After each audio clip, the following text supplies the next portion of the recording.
So, ayan guys. Sasakay po ako ni Kaglen. Ihahatid niya po ako sa Cavite from lokal ng Pasay. Ayan, yung lokal ng Pasay. Ihahatid niya po ako. Sana po makauwi po kami ng ligtas. Balita ko po nagpapalipad daw po to ng tricycle eh. Saan sa Cavite? Di ba rin? Sa Imus. Kaya ba Imus? Hindi, saan sa Imus? Mamaya, natuturo ko na lang sa'yo. Manalo, di ba? FYM. Ano ba yun ba? Sige guys, see you mamaya sa biyahe. Lokal ng F4.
Wait, balik ka rin natin.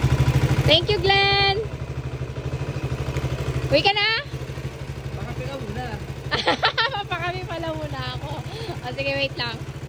Kape lang request ko, may kasama pong pambara. Ano ba naman to? Siyempre, special bake yan ng kapatid ko.